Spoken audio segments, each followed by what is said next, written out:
Welcome to the Marching to Sinai International Speaker Series.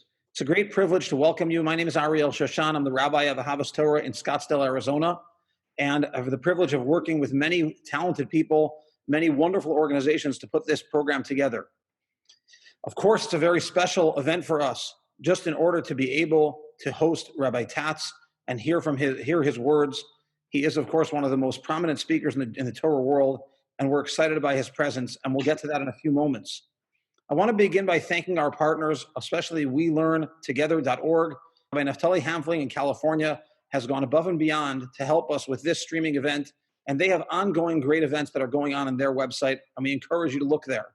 Thanks to J.P. Katz in J-Pulse in Boston. Rabbi Katz is one of the creative and excited members of the Kiruv community around the world, and he's been a great innovator in technology for a long time and bringing Torah to masses in far-off places. Our own staff, particularly Mrs. Hallie Farber, who's done so much to create the graphic work that you have seen, that was the source by which you saw probably this, and of course our 57 partners across the country and across the world. This was conceived as an event several weeks ago when we had successful events before Pesach, and we brought many people together. All the organizations really do incredible things in their local places, and they want you to be in touch with Torah in a meaningful way. So we've partnered together with so many and see this as their event. It's your rabbi who brought you here to listen to Rabbi Tatz, and we're just an intermediary through the Zoom and through the live streaming. In particular, we want to thank our own organization, Ahavas Torah, here in Scottsdale, together with Ora Torah and Yeshiva High School in Phoenix, Arizona. In California, I hope I won't miss anybody's names. We have Beth Jacob in San Diego and the Westwood Kehila and Link Kolel in California, as well as Am Echad in San Jose. Colorado, Esha Torah, and the Jewish Experience, in Florida, Boca Raton, the Boca Torah Center and Eitz Chaim in Jacksonville. Just today, we were joined by Orlando Torah Center, as well as the Young Israel in Kendall.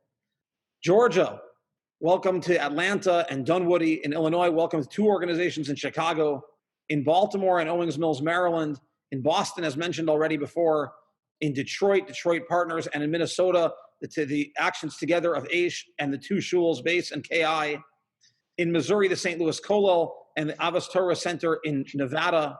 Welcome to several organizations in New Jersey, from Linden to South Jersey.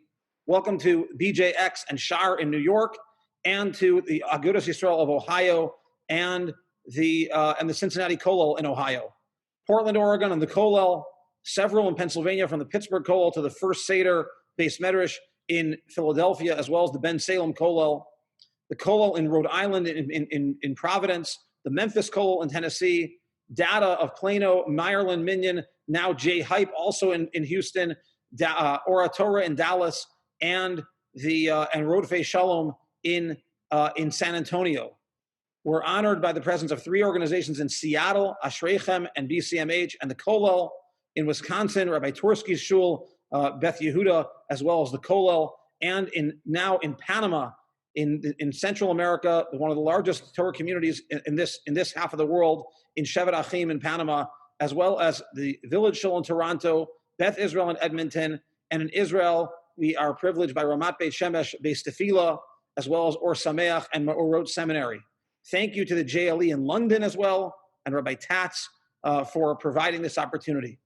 So we're not going to do that every week. We're not going to tell you who all the partners are, but it just gives you the sense of how special the moment is and how Klal Yisrael is coming together. I once heard from the Spinker Rebbe Shlita, Rabbi Avram Abish Horowitz of Williamsburg, that his father, Zichrono Livracha, Reb Hershela, said that in the earlier times, after the Churban, we saw the light that was still coming from the Shkia, from the sunset of the previous Batei Mikdashim. The Beis HaMikdash was destroyed and there was still light.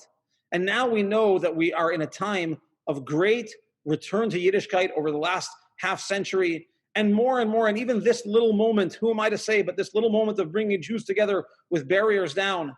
What is the light that's bringing so many people together to learn across the world and across the country, and particularly that we have access to such special Talmidei Chachamim, to such special Jews who can bring us a message that our own rabbi perhaps cannot.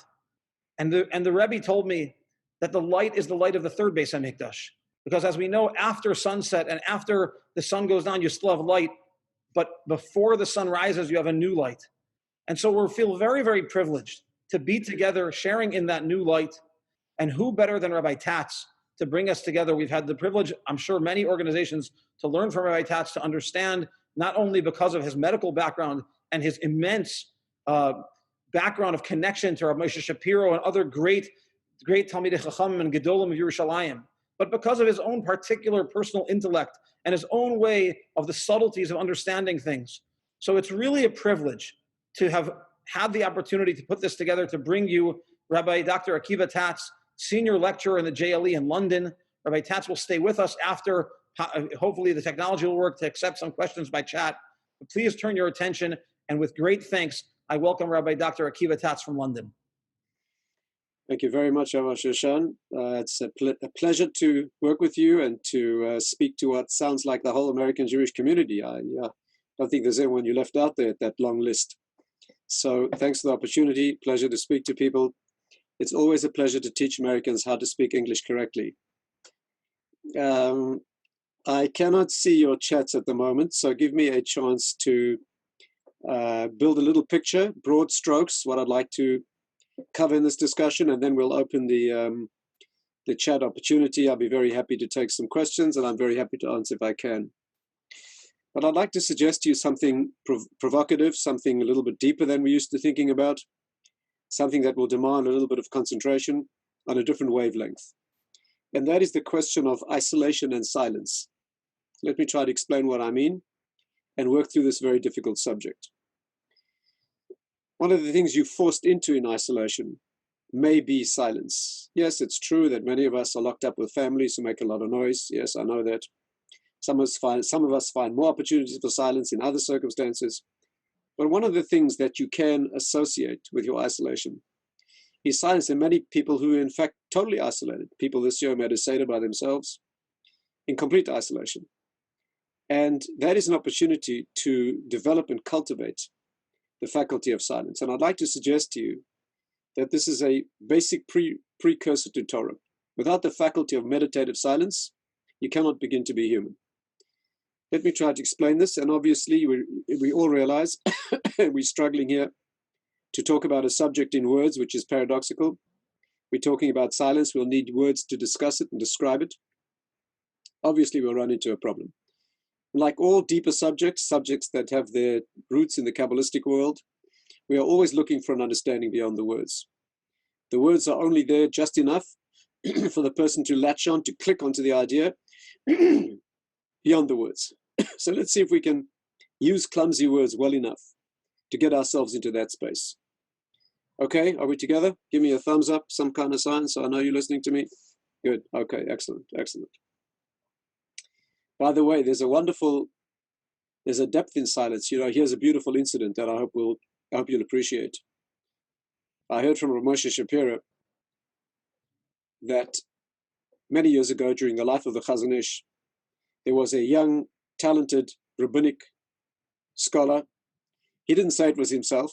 I think from the context of the story, I think it was a personal story. But that he didn't reveal that. But he said he was talking to the Chazon Ish, as you know, the great sage of that generation, died in 1954, genius, leader of the Jewish people at that time. And the Chazon Ish met this young, very, very promising and talented rabbinic scholar. And he said to him, the Gemara says, Mille b'shtayim mashtuki b'trei. That's an expression in the Gemara, that a word is worth one, let's call it a pound, a dollar, let's call it a dollar. A word is worth $1, and silence is worth 2. That's a well-known, that's what the Gemara says. So Chazon Ish said to this young rabbinic scholar, he said to him, so which is worth more? Let's get that question clear. The Gemara says a word is worth 1, silence is worth 2. So he said to this young, talented Talmid Chacham, he said to him, so which is worth 2? So the young fellow thought, well, you're obviously not looking for the obvious answer, right? I'd be a fool to give the obvious answer. So he said, words are worth more. Now, again, let's get this clear. The Gemara says a word is worth 1, a silence is worth 2. He said words are worth more. A word is worth more. How do you explain that? He said, because for every word you get $1, but you can only be silent once. Again, for every word you earn $1, and for your silence you earn 2, but you can only be silent once. The Chazon Ish said to him, that's exactly wrong, and that's what I wanted you to understand. That's the trap I did not want you to fall into. The Gemara means what it says. When the Gemara says a word is worth 1 and silence is worth 2, obvious silence is worth more. And here's what the Gemara means. The Gemara means for every word you get $1, and for every word you did not say, you get 2. We're not talking about being silent once. Every wise word that is withheld is worth 2. We're not talking about one long silence, a meaningless silence. We're talking about careful cultivation of the words that you use. All right, that's an introduction. Let's see if we can get a little bit beneath the surface here. There are 2 faculties in the mind. There are 2 parts to the mind. Again, this is a little difficult to express, obviously. If you'd like a written summary in my book, Living Inspired, I tried my best to summarize the sources for this, but I'll try to give you an overview and a little bit of opportunity to scratch beneath the surface. There are 2 faculties of mind. This is taught in all the Kabbalistic works. Volby has a classic book on this, Pirkei Das. But Rav Dessler is the one who spoke it out most clearly to our generation. And Rav Dessler said that there are 2 faculties of mind. There's one that's called the Mabat HaChitzoni, the outer eye, I-E-Y-E, Mabat Chitzoni, the outer eye. And then there's the inner eye, the Mabat HaPnimi, the inner eye. Let's call it the outer vision and the inner vision. These are the 2 faculties of mind. What are they? The outer one is very easy to define. The outer eye is all the senses and the intellectual faculty that works with those senses. In other words, the outer eye transduces the world. It is my senses, taste, touch, smell, hearing, all the faculties with which I engage the world. And then my ability to compute and calculate and work with those things, break them down, reconstruct, come to conclusions. That's called the outer eye. That is not the entire mind. That is the smallest and least significant part of the mind. And what I'd like to try to suggest to you is that in the Western world, it's all we know. The inner mind, the meditational inner mind, the mind of real knowledge is something that we are hopelessly out of touch with. The Eastern world is more familiar with that mind. It's a mind that's cultivated by paradox and by silence. So let's see that again. There's an outer eye that constitutes the tools of interaction with the world and the ability to calculate. But if you think about it for a moment, you'll realize, which is quite embarrassing and quite humiliating, that a machine does that too. Machines can also absorb data from the world and calculate and come to conclusions. That's exactly what your computer does. But there's one thing your computer cannot do. That's the Mabat HaPnimi. That's the inner eye. The inner eye, by definition, is all the knowledge you have. That has nothing to do with the senses and nothing to do with calculation. That's your consciousness. That's your grasp of a thing as it is. And that, you will realize, has no words.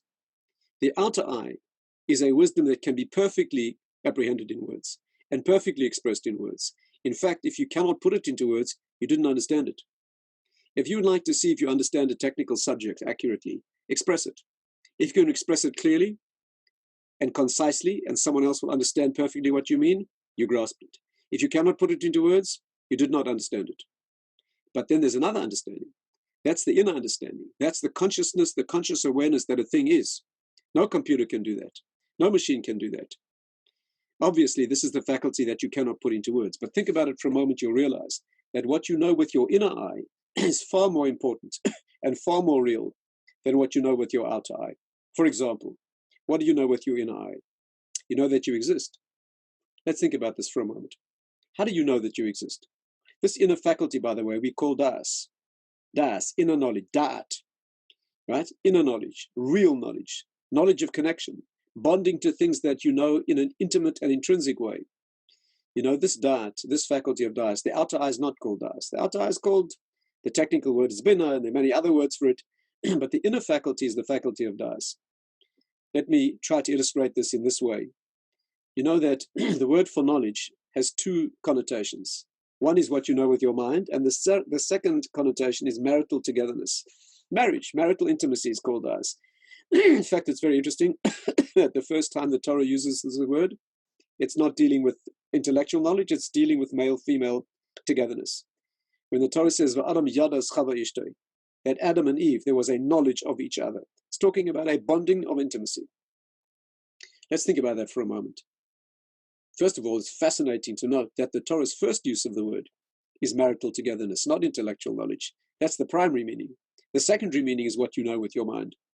What's the connection between man and woman being together, bonding into an original oneness, and what you know with your mind? Because what you know with your dais is part of you. When husband and wife are united, that the faculty, the aspect, the mitzvah of marriage is the reconstitution of an original oneness. Husband and wife were one in the spiritual world. They're brought down separate to bond again in oneness. So two things becoming one is called dais. That's an intimate meshing into one. What you know with your dais is stuff that you know, material that you know that becomes your mind itself. As the Rambam puts it about Hashem's knowledge, where the knower and the known are one. What does this mean? Let me give you a practical expression. When you know something with the outer eye, what happens if it turns out to be false? It's deleted, right? You have a certain concept in your mind, it turns out to be false. The knowledge is deleted because you and that knowledge are separate things. You can live with the knowledge, you can live without it. You live before you get the concept, and you have the concept, and then you can forget it. You can forget it, you can reject it. But when you know things with the inner mind, when you know things with the inner eye, they are part of you. The mind and what is known are one. Let me illustrate that for you. You know that you are intrinsically. Your inner eye knows that you are. Nothing to do with external proofs or demonstrations or things that your senses can demonstrate or logical intellectual conclusions. I'm sure you know there's no formal philosophical proof of the fact that you exist. Descartes, who said, "I think, therefore I am," did not mean I intellectualize. Right? The fact that the brain intellectualizes and does certain chemical processes is no more proof that you exist, that your muscles work or your stomach operates. Descartes didn't mean that. He meant I know that I am, and therefore I am. That's the only thing you can know, unmediated, unedited, and directly. Let's ask for a moment, what would happen if your knowledge of your existence disappeared? You would certainly disintegrate as a human being. Right? You and the knowledge are one. Your being and your knowledge of existence are one. And it's direct. You do not know that you exist because somebody told you, or because you can pinch yourself or taste, or you know because you know it yourself. You know, there's a classic story about a professor who taught his students that there's no intellectual proof that you exist. You cannot prove you exist. A week later, a student came in and said, "Professor, I've been distressed all week. You have to tell me, do I exist?" The professor said to him, "Who would like to know?" Who wishes to know? You know you exist directly. That's called dais. And think about it for a moment, you'll realize that all the important things you know with dais. How do you know that you're human? How do you know that you're a human and not an animal? There's no formal proof of that. If you speak to an atheistic evolutionist, they will assert that you and an animal are exactly the same, slight differences in detail. And you know that's deeply wrong. Can you prove it? No. How do you know you have free will? How do you know you make a moral choice? Can you demonstrate that? Absolutely not. The materialist scientist will tell you that you're fooled. You're only thinking you make a free choice, but you know you have it. You know it directly. You know it immediately. You grasp it. I think that can be proved. How do you know that you live in the present? That undefinable, amazing slipping away of the past into the future, which has an infinitesimal dimension. Can't express that or put that into words, but you live it and you know it. How do you know you're Jewish, by the way? Again, this is a painful subject in our generation. In the Kiruv world, we struggle with this all the time. How do you know that you're Jewish? Is it because somebody told you? You go and check there's a mezuzah on your door? Isn't it something deeper than that? Let me ask you another question. How do you know you're a male or a female? Yes, I know. Many don't. I know this is a generation that's challenged in this area. But how do you know you're male? Because you refer to your body? Something much deeper than that. Much, much deeper than that. There are things you know with dais. By the way, this is the only faculty you can use to know God. If you want to start moving in the development, in the direction of knowing Hashem, cannot use the external mind. The senses, the intellectual faculty, proofs will never get you there. Proofs are important. Intellectual process is important. It can soften you up, can sensitize you, can bring you to the brink. It can do many things for you. It will never give you a knowledge. A marital knowledge is not intellectual. A marital knowledge is two people fusing into one. It's experiential. And therefore, there are two, let me summarize this. There are two faculties of the mind. There's the outer eye, the mabat hachitzoni, that is the Western intellectual tradition, analytical tradition, logic, measures, scientific work, all that stuff, very important, but not essentially human. And then there's the human knowledge, which is called the dais. No animal has that, or an animal has it at a very low level, a very primitive level. But a human being has that at a very sophisticated level, and it cannot be communicated. Things that you grasp with the dais cannot be put into words. You can only develop that through silence. Only in the silence of meditation, where you actually know your own mind beyond words, is the only way of getting into this essentially human and ultimately Jewish and faith-charged space. That is the faculty of dais. Anything you know with the dais, you cannot put into words. If you can put it into words, it's not the thing itself. Let's explore this. Let's explore this. By the way, this is a very difficult subject in the West. We live in such a volume of noise. One of the great writers of the last century, C.S. Lewis, he said, we live in a cataract of nonsense. A cataract of nonsense. And he said it back then. Can you imagine now with the media, and most people are terrified to find themselves alone with their own inner knowledge. People on their own, they switch on the media quickly. They've got to have people talking to them so that there's a noise buzzing in their ears. Somebody's taking a drive someplace. The radio has to be on so you can hear somebody talking.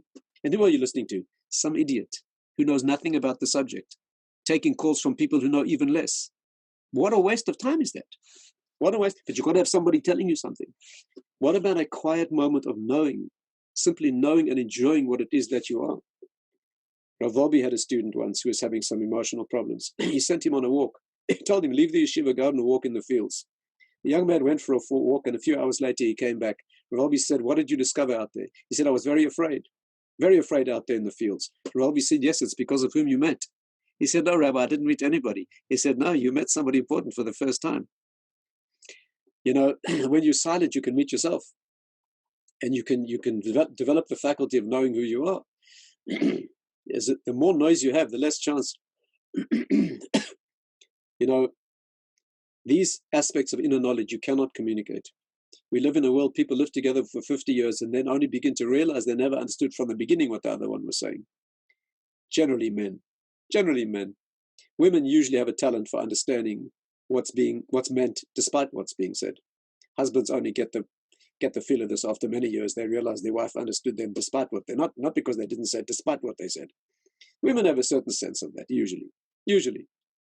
By the way, men never understand what women mean at all. They don't understand the words or the inner meaning. That's a man's problem, but be that as it may. But when two people understand each other, the really meaningful things cannot be put into words. There's a very deep problem of communication. The things that are real, even a simple thing like an experience, just the experience of a sunset, the experience of something very moving and meaningful, you can't put that into words. How do you communicate to somebody else? There's only one way. When you know somebody so deeply and so well that you don't need any words, then you have a chance. When a gesture or half a word is enough, someone who knows what you mean already, then you can communicate. But if you need words, you have no chance. Here's a rule. The more words you need, the less chance you have of communicating the idea. The more you need to explain, the less chance you have of the other person understanding you. That's the problem with words. Let's go a little bit deeper, try to understand this at a more intrinsic level. Maybe I'm speaking to the converted. Maybe you're all people who live in, I don't know where you live, Arizona, California. You're probably very deep and intuitive. You probably don't need this message at all. But if you ever meet anyone who does, you'll be able to tell them. Let's explore this. Let me give you a few examples. Perhaps that's the best way to say it, to explain it, to put it across. Words are finite packages, finite, broken fragments of an original oneness. And therefore, meaning cannot be put into words. No matter how articulate, how eloquent the words are, they can never say the thing itself. They can talk about the thing. Let me give you a few examples. The Mishnah says that Kabbalah cannot be communicated. I'll give you a few examples. Kabbalah is the inner meaning of Torah, not the technical meaning of Torah. The technical side of Torah can be expressed very well. Halachic material, technical halachic material, Talmudic analysis, of course it can be expressed in words. Why not? Anything in that realm, which is engineering, mathematical, logical, philosophically logical, can be put into words perfectly. And the exercise of Talmudic learning is to be able to do that.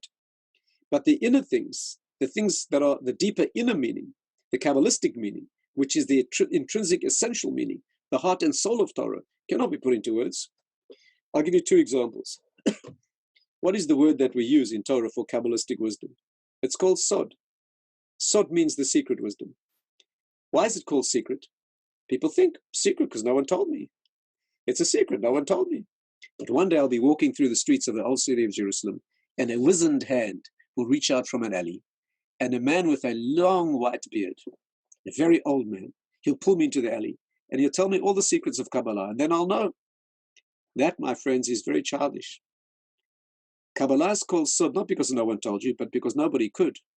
No one can ever tell you. No one will ever tell you. It's a wisdom that lives beyond words. It's not called a secret because no one happened to tell you. That's just coincidental. Torah, we never name things in Torah accidentally. It's called a secret because no one happened to tell you. And for the person who knows, it's not a secret. It's a secret for everyone. Kabbalah is the wisdom that cannot be put into words. The Mishnah puts it like this. The Mishnah says when the master teaches the disciple, he tells him only general categories. He does not tell him the material itself. Why? Is this some sort of a game? The master must make the student guess? No. The reason the Rabbi does not teach the Talmud, the reason the master does not teach the disciple, is because he cannot. There are no words for this thing. How do you teach the student? You talk about it long enough until he gets it. When he gets it, he falls in. And the moment he gets it, he thinks to himself, why did you need so many words in the first place? Imagine, just to give you a very crude analogy, imagine trying to describe to someone in words how to balance on a bicycle. Could you do that? You can't put that into words. It's experience. But you can get him close enough with your words till he eventually gets it by accident. And then it's simple. Then he thinks, why did it take you so many words to explain? Kabbalistic wisdom is taught by getting the student close enough so that he falls in.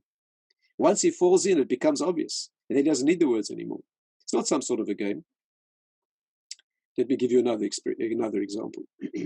Let me give you another example. The Maharal says that Moshe Rabbeinu could not speak normally. He had a speech defect.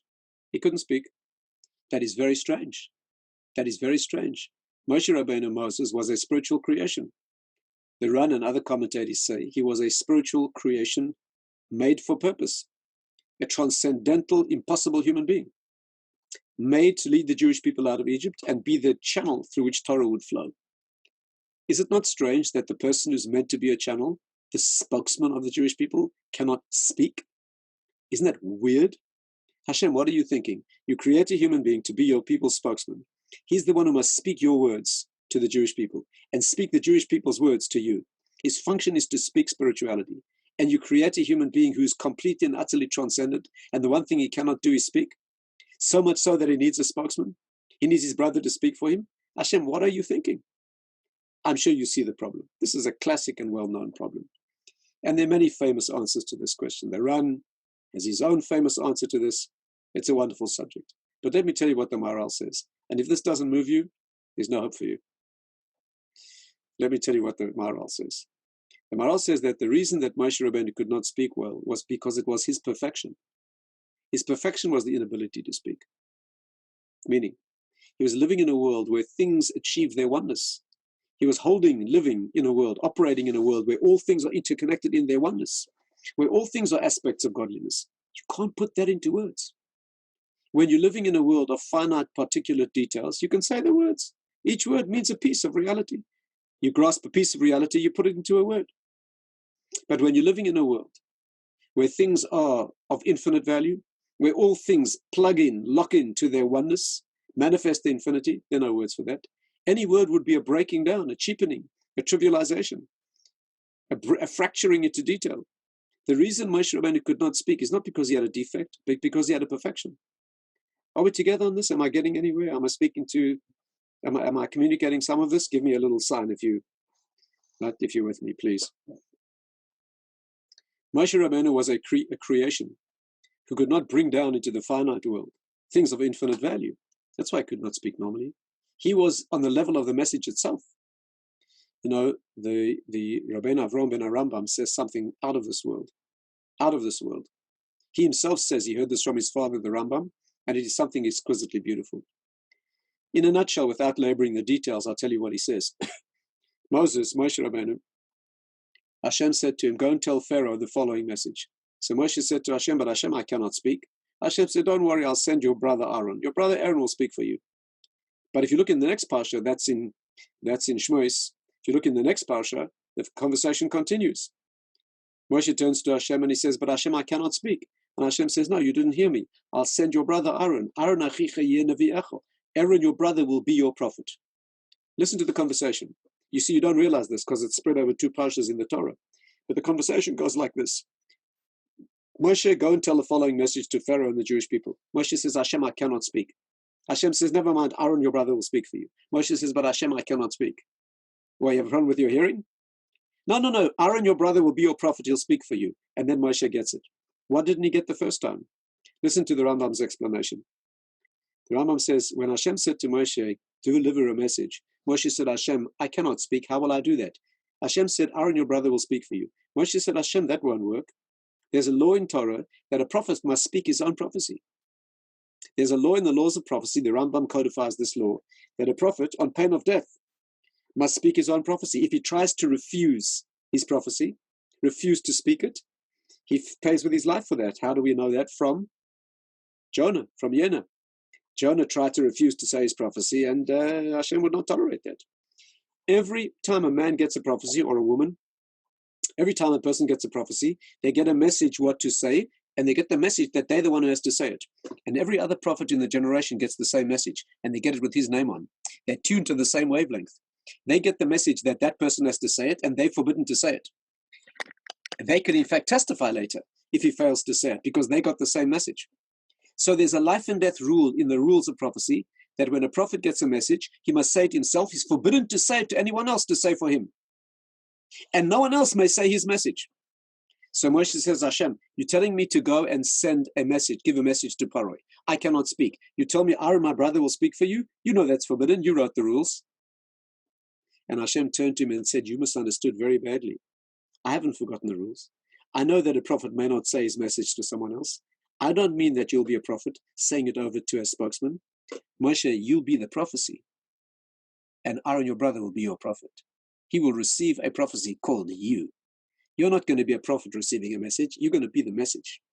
You will be on the level of the message itself.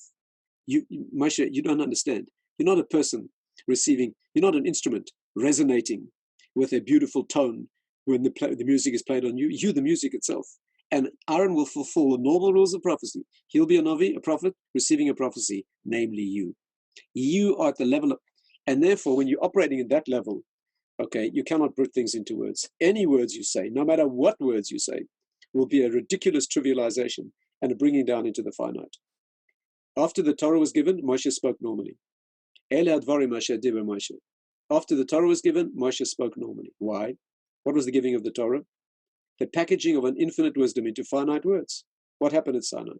God appeared on the mountain. Hashem appeared on the mountain. What does that mean? It means the infinite manifested in the finite.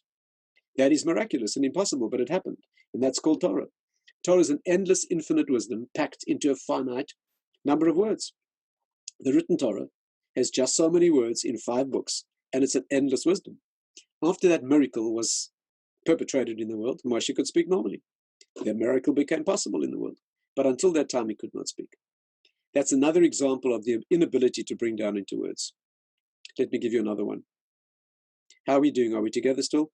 Are these clumsy words making some progress? Yeah? Okay. Let me give you another example. Painful one. A painful one. When you understand something deep, the worst thing you can do is speak it out. You speak it out, you lose it.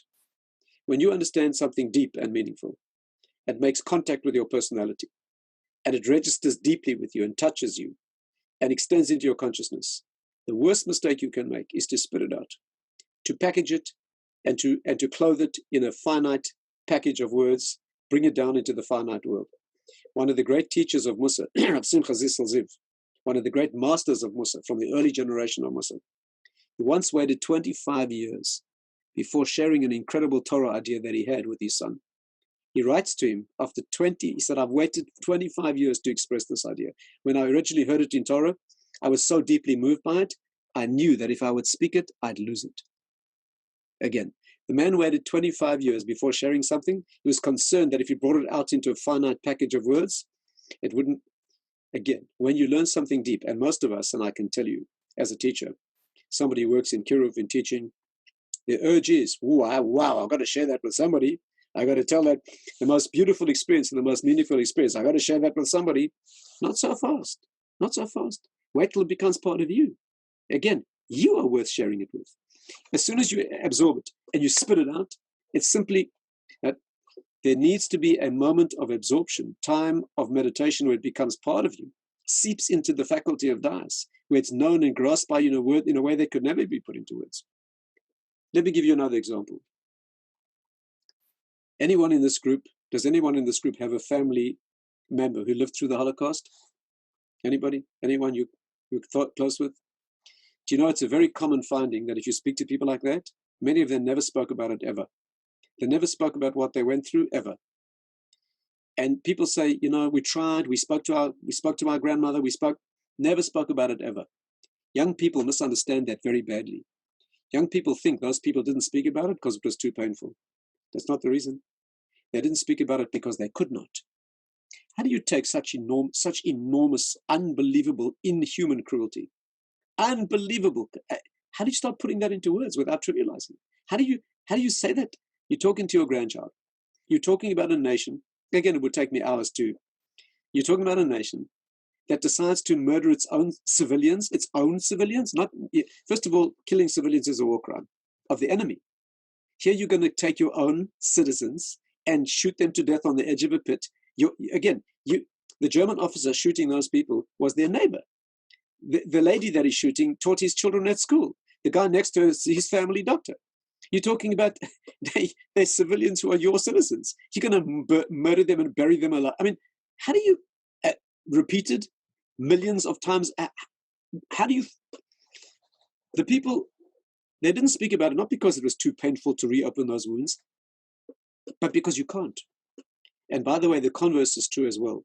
When a person is suffering from a pain that is too deep to bear, talking is good therapy. When they start speaking and it pours out in words, it often takes on a manageable dimension.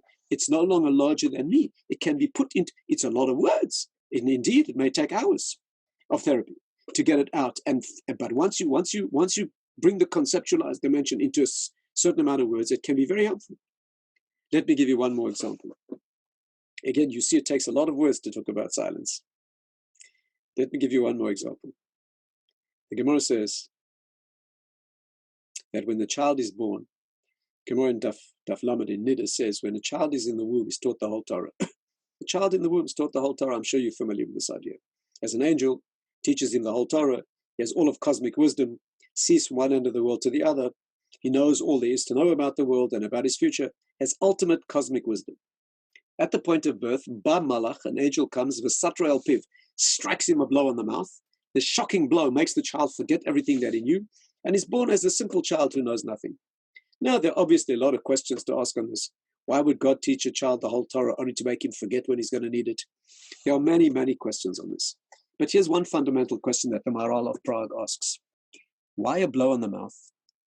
If you want to make somebody forget something, you hit them on the head, right? I can tell you, speaking as a doctor, that is much more effective. If you want to make somebody forget something, a sharp blow on the head is going to make them forget. You don't hit them on the mouth. Again, you hear the question? This is a fascinating question. This is the Maharal's question. Why does the Gomorrah say that when God wants to make the child forget his wisdom, he strikes him a sharp blow on the mouth? What does that mean? Says the Maharal. Here's the secret. The blow on the mouth is the gift of speech. When you're given speech, you lose knowledge. As long as you meditate inwardly and deeply, you can know a thing. As soon as you can speak it out, it becomes only the words. Now it takes on that dimension that there's a tremendous danger that you will lose it. So I hope that you are with me and understanding what I'm saying. Let me leave you, before we take a few questions, with one final illustration, which again is beautiful beyond words. Let me give you this illustration. I'll tell you the way I heard it, very meaningful to me, and I hope you'll enjoy it in the same way. Rav Moshe Shapiro, who was my teacher, put it this way. He said, when I was 11 years old in Tel Aviv, he was raised in Tel Aviv, He said on Shabbat afternoon, he used to go to a little shul in Tel Aviv. It was a Hasidic shtibel, little place. The people used to go there were working people, but on Shabbos, he said, they looked like angels, old Hasidim from a previous generation. And one Shabbos afternoon, they used to exchange ideas on the parasha.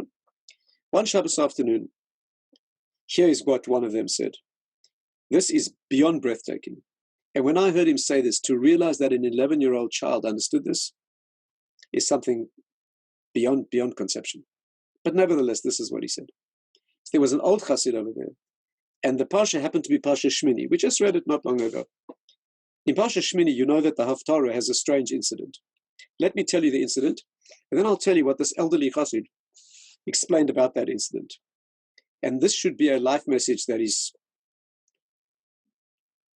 priceless. Here's the incident. King David was celebrating bringing the ark, the holy ark of the covenant, up to Jerusalem. And as he brought it through those streets on the way to Jerusalem, King David was dancing in ecstasy in front of the ark. David was dancing with all his strength in front of the ark in the street. And as he was dancing with his joy, every few steps they would stop and make a celebration. The king of Israel, King David, was dancing ecstatically in the street at his joy in bringing the ark towards Jerusalem. The Michal bat Shaul, his wife Michal, the daughter of Saul, Nishkafa Abanachal, she was watching him from the window, and she despised him in her heart. She despised him in her heart for dancing in that fashion in the street. When David got home, she said to him, aren't you ashamed that you exposed yourself in that way in the street, dancing in the eyes of the maidservants of your people, expressing yourself in that with that abandon in the street? And she said a very sharp criticism. You exposed yourself, you danced, you showed your joy and your ecstasy with no reserve of dignity, ke'echad harekim, like one of the empty fellows. Can you imagine speaking to King David that way? Ke'echad harekim, like an empty fellow. And David said to her, Unakalosi oed mizos, I would belittle myself even more in Hashem's honor. Even more than that, in the eyes of the same maidservants that you complain, Unakalosi oed mizos, I would belittle myself and make myself even lighter than that for Hashem's glory. And the Parsha ends by saying, and Michal never had a child until the day she died. Some of what she means, it means she had a child on the day she died. She died in childbirth. What is this conversation? Listen to what this man said. And if this doesn't change your life, I give up. Here's what he said. What was she complaining about? You think the Tanakh is telling us a little husband-wife squabble? She was concerned because he was undignified, and he said it's right to be undignified for Hashem. She complained because you could see his ankles, you could see his knees. What exactly was the complaint? What was her complaint? What was his defense? Gentlemen and ladies, the Torah is always talking essence. The Torah is always talking essence. And here's what the discussion was. When David danced in those Jerusalem streets, it wasn't his ankles that you could see, it was his soul. And she complained, you may never expose your entire soul. If you can reveal your soul in the world, you've killed it. If you've packaged it, you expressed it fully. Let me try to explain this. You go out with a friend. You meet a person for the first time. You go out to the kosher shopping mall and you sit at the kosher cappuccino stand. And the fellow leans over and tells you all about his life in 20 minutes. If he can tell you all about his life in 20 minutes, that's all he is. 20 minutes of talk. That's where the relationship ends. There's nothing more to discover. There's no content beyond that. To be a human being worthy of knowing you, for everything I discover about you, I must begin to realize that there's so much more that I never discovered, and that it's developing all the time. There must always be a wellspring of depth that goes far beyond what can be expressed. If you can express all that you are, that's all you are. The human being begins in an inexpressible dimension. And for every word you can say, there must be a wealth of depth, a wellspring of depth that could never be said. Her claim was not that you could see his ankles. She said you kept nothing behind. You revealed yourself fully in the world. You demonstrated your neshama fully. You kept nothing. You have committed the unforgivable sin of detaching yourself from the spiritual world. You broke your connection to an infinite well. You fully your dancing was so ecstatic. You know, every movement expresses the soul. Words very articulately, but gestures and expressions as well. The Gomorrah says you can see if a person's wise by the way he walks. Dance, where the whole body is illuminated. with inner expression, expresses in the outer world what the inner meaning is. And you dance so expressively that we saw you entirely. We saw to the bottom of your soul. That's unforgivable. You may never empty the well. For everything you express in the world, there must be endless depth behind it. And by the way, it needs to develop all the time. You get to know someone, appreciate them, appreciate more of their depth, and then you begin to realize there's so much more that you never knew. And the next time you speak to them, you realize more is being developed. But you need to cultivate that in yourself. A lifetime of development means that you're building a depth that is completely inexpressible, that you'll never be able to express. And the greater you become in Torah, the more you learn, the less you'll be able to express, the less of a proportion and a percentage you'll be able to express. And you'll have to learn to live with yourself and enjoy the depth and be confident, comfortable, expressing only the tip, only small amounts to the person who can hear it. That's all. And when she accused David of doing that, he said to her in Ecology, you think I forgot that rule? Do you know how much is hidden that you never saw? You think I exposed my soul completely in those streets? You misjudged me very seriously. It's also possible that she had a child at the moment of death because she emptied herself completely. She accused him of emptying himself completely, wrongly, and it cost her life. She was required to empty herself completely of life, to bring a new life to the world. Anyway, that's what Rav Shapiro heard when he was 11 years old. Rabbi Shoshan, I'm going to take a break at this point. We've spoken for more than 45 minutes.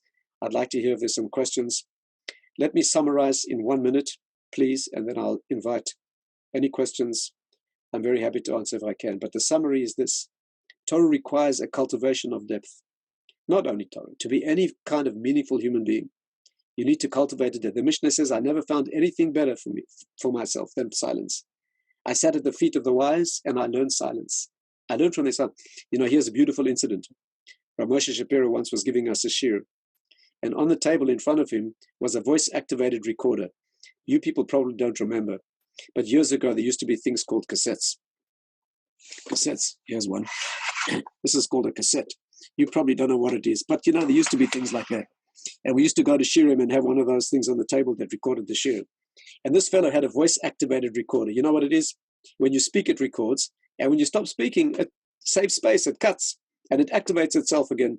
So Moshe looked at this thing clicking on the desk, and he said to the student, what is this? And he said, Rabbi, this is a fantastic invention. This cuts out all the silences when you in your lecture. And Moshe said to him, silences are part of the lecture. Okay. Anyway, your silence should convey much more than your words, much more than your words. Silence, COVID, Corona, you're locked in with yourself. You always need to be locked in with yourself. You need to become comfortable with the idea that you've cultivated much more that you can never say. The only person who can ever share that is somebody so close to you that they know what you mean anyway. Rabbi Shoshan, I've done my best with some clumsy words to express to your American compatriots what it means to cultivate a little bit of silence and the challenge of using this time to develop a silent inner depth, an appreciation of Torah and your own humanity that goes beyond words.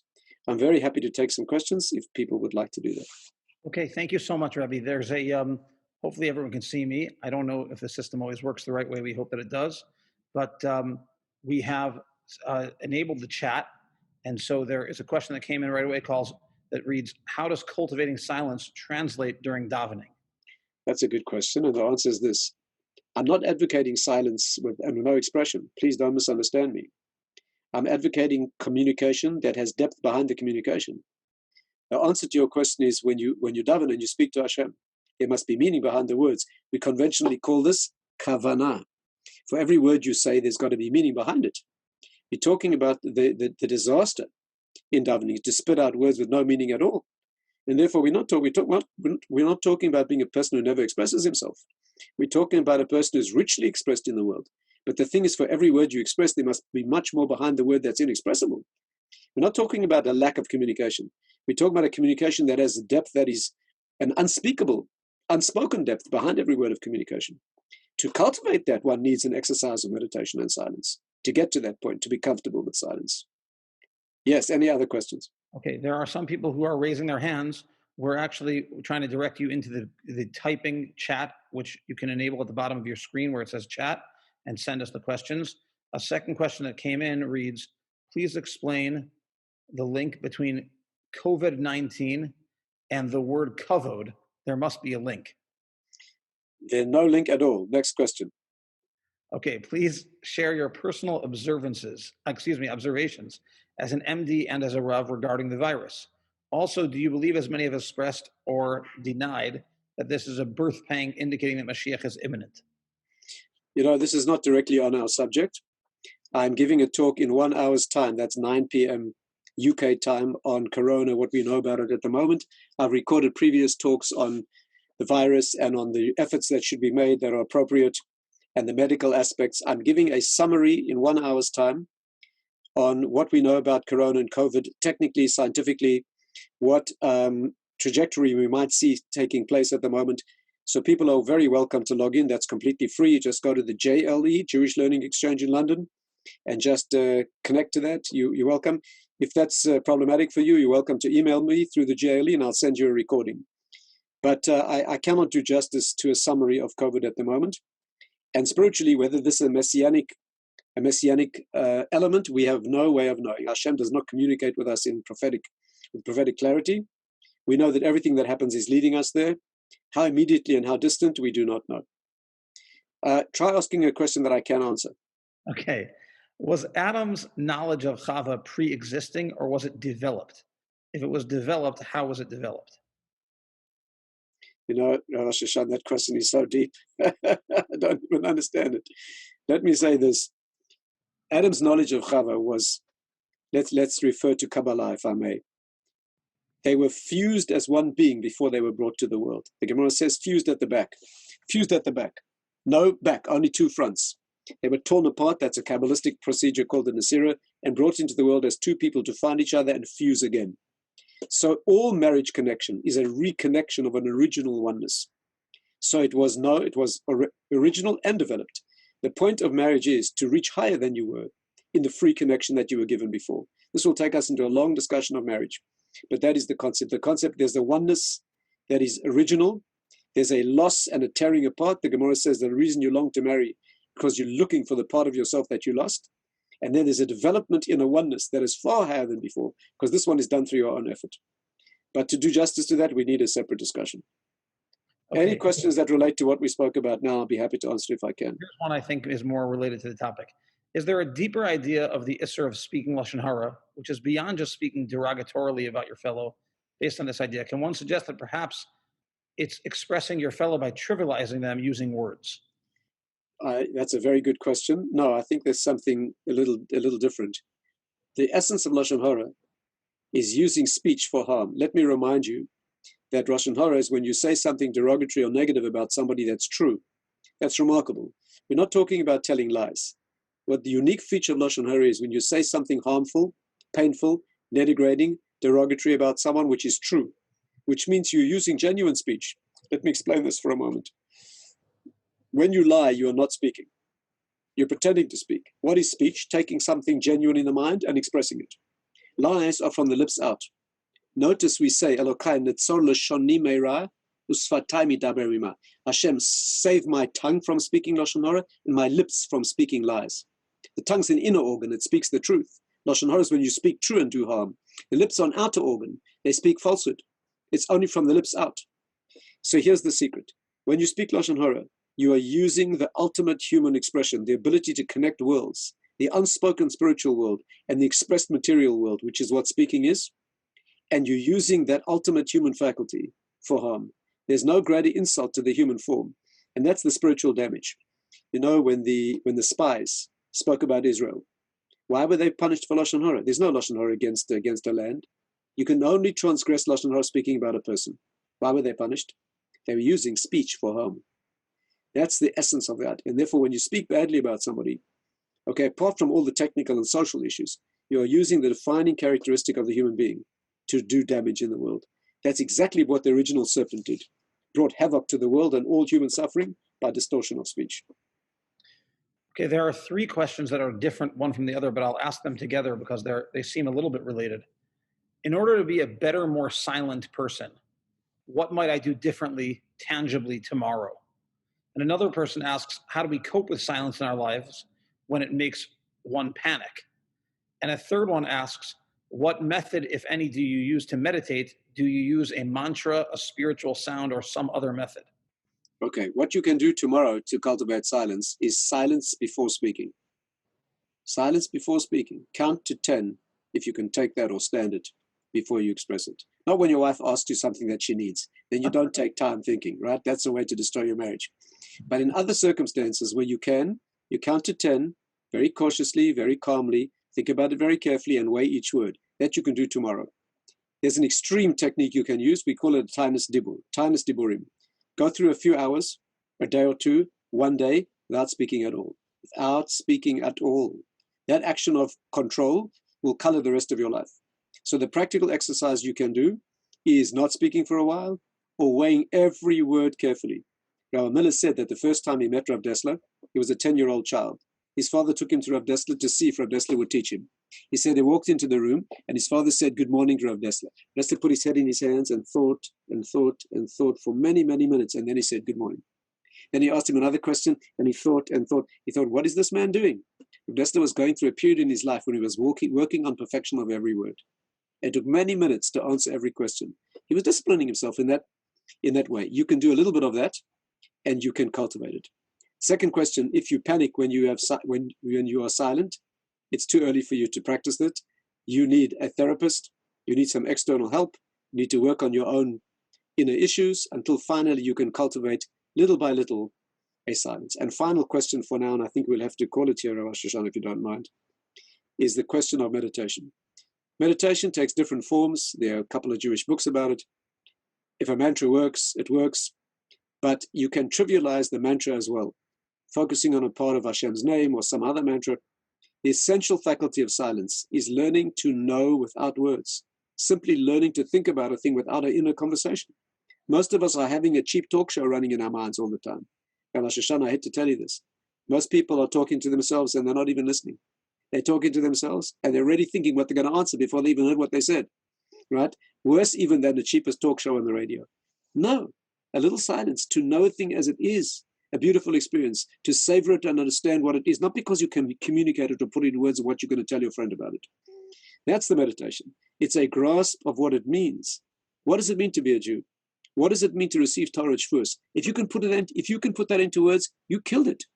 If you can put into words what that means for you, the total experience, you killed it. You reduced it to, I'll leave you with this thought. We are commanded to count 50 days, very clearly. Tisperu chamishim yom. Count 50 days. We count 49. Excuse me. We have a commandment to count 50 days. Tisperu chamishim yom. Count 50 days. We count 49. Why don't we get up on the 50th night, make Kiddush, and count the 50th day? We count the 50th day by remaining silent. Torah is beyond count. It's not another number. Torah is when the 49 steps are put together. When you play the 7 notes, the music happens. You can't play the music, you play the notes. The music happens, it transcends the notes. And therefore, when you go through the 49 days of the Sphira, you don't count the 50th, what an insult. It's one more day. Torah is one more number. Torah is the music that emerges from the 49. We count the 50th day by not counting it, by allowing it to express itself in silence. Thank you very much for this wonderful opportunity to all your communities, Rabbi Shoshan, and I hope to see you again. Thank you so much, Rabbi. I would like to share what I was thinking while the Rav was speaking and playing that the talk show in my mind, which was first to thank our sponsors, Mervyn and Janine Levine here in Scottsdale, as well as the family of Yafa Sarah Bas Yehuda Cohen for sponsoring the entire event. I also want to remind you that next week at 1 hour earlier at 10 a.m. Pacific and 1 p.m. Eastern and so on, we have the opportunity to hear from Rabbi Y.Y. Jacobson on the topic of the world has changed, have we? And again, can't thank you enough, Rabbi Tatz. It means so much to me personally and to all of us to have had the opportunity to hear the music that came out from your words. Let me thank you and your team. I see you had a team behind you, and I very much appreciate the technical help. Thank you. Okay. Kol Tuv, everyone. Make it a wonderful day. Be Mekadosh Neshamayim. We look forward to being together.